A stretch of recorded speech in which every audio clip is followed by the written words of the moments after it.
감염 예방 업무를 총괄하는 대구 서구보건소 책임자가 신천지 신도라는 사실이 뒤늦게 드러나면서 대구시의 무능한 대처가 다시 도마에 올랐다. 해당 직원이 코로나19 확진 판정을 받으면서 함께 보건소에서 일하던 직원의 절반가량인 50명이 자가격리 조치돼 음압텐트인 선별진료소는 폐쇄됐으며 보건소의 모든 업무가 사실상 중단된 상태임에도 권영진 대구시장은 해당 책임자에 대해 문제 삼기 어렵다는 입장을 밝히고 있기 때문이다.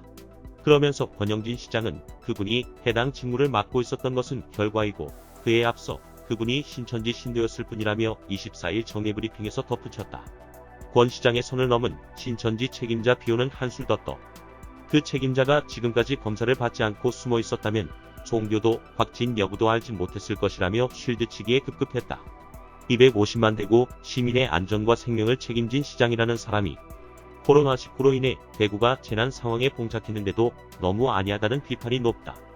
대구의 감염병 전파를 예방해야 할 지위에 있던 책임자가 슈퍼 감염 집단인 신천지 신자인 사실을 숨기고 버티는 바람에 보건소가 사실상 문을 닫게 되었는데도 책임을 묻겠다는 언급이 한마디도 없었던 것. 해당 직원은 시도 질병관리본부로부터 받은 명단을 통해 신천지 신도 여부가 알려지기 전까지 자신이 신천지 신도임을 미리 밝히지 않았다. 연합뉴스와 동아일보에 따르면 대구시는 지난 20일 질본에서 받은 제2차 신천지 대구교회 교인 명단에 해당 책임자가 포함된 사실을 확인한 뒤에도 그가 보건소 근무자라는 사실을 몰랐다. 간단한 사실관계도 파악하지 않고 기계적으로 문자와 전화로 자가격리 공고를 했을 뿐 보건소에 대한 후속 조치를 취하지 않았다. 이튿날 자가격리를 시작한 해당 책임자는 더 이상은 안 되겠다고 느꼈는지 격리 첫날 오후가 되어서야 자신이 신천지 신도라는 사실을 보건소에 알렸다. 확진 판정을 받은 이 책임자는 대구에 첫 환자가 나온 지난 18일부터 자가격리가 된 21일 오후까지 나흘 동안 보건소에서 감염병 업무를 본 것으로 확인됐다. 자가격리된 보건소 직원 50명 중 발열 증세 등을 보이는 41명에 대해 코로나19 검사가 진행됐으며 이 가운데 4명은 24일 오후 늦게 확진 판정을 받았다. 감염 예방 책임자가 감염 예방의 중추인 보건소의 직원 4명을 감염시킨 것이다. 결국 대구 발병 사태 직후 신천지 신도임을 숨기고 근무해온 나흘이라는 긴 시간 동안 코로나19를 의심해 보건소를 찾은 음성 환자들이 보건소 직원들에 의해 오히려 전염병을 얻어 돌아갔을 가능성이 높다는 계산이 나온다. 이와 관련해 자신을 대구에 파견된 의사라고 밝힌 한 네티즌은 SNS에 다음과 같은 댓글을 달아 화제가 되고 있다. 감염 예방 총괄하는 대구 보건소 책임자가 확진, 뒤늦게 신천지 교인 드러난 내용의 기사에 이 사람 덕분에 대구로 파견온 100여 명의 의사들이 환자를 못 보고 오늘부터 호텔 격리에 들어갔다는 것.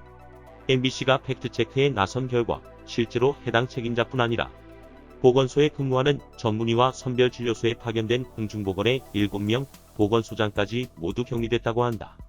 댓글 내용처럼 100여 명의 의사 모두가 호텔에 격리된 것으로 보이지는 않으나 보건소에 근무하는 의사와 대구로 파견된 상당수 의료진이 격리된 것은 사실이었다. 이런 가운데 25일자 경향신문은 신천지를 비난하면 숨어든다. 차별 혐오는 해결책 아니다는 기사를 실었고 수국이득권 매체들도 이에 동조하여 신천지를 비난하지 말라며 쉴드를 치고 있다. 하지만 신천지는 네티즌들이 비난해서 숨어 들어간 게 아니라 대구 보건소 책임자처럼 숨어 들어가 은밀하게 전염병을 퍼뜨리고 있기 때문에 비판하는 것임을 언론은 알아야 한다. 숨어 들어간 여우에게는 나와달라는 점잖은 애걸보다는 나오지 않으면 안 되도록 연기를 피우는 수밖에 없다. 명단 제출을 거부하는 신천지에 대해 우리 신천지라는 쉴드성 발언을 사용해 우리를 빚었던 권영진 대구시장. 그가 신천지 신도임을 숨기고 또한 확진 판정을 받은 이후에도 하루 동안 코로나19 발병 사실을 숨겼던 보건소 책임자에 대해 발언한 유일한 말은 종교의 자유가 있다는 것. 네티즌들은 권영진 대구시장이 250만 시민의 생명을 지킬 의무를 과연 이행할 수 있을지 준엄하게 묻고 있다. 이상 뉴스검색이었습니다. 구독과 좋아요 부탁드립니다.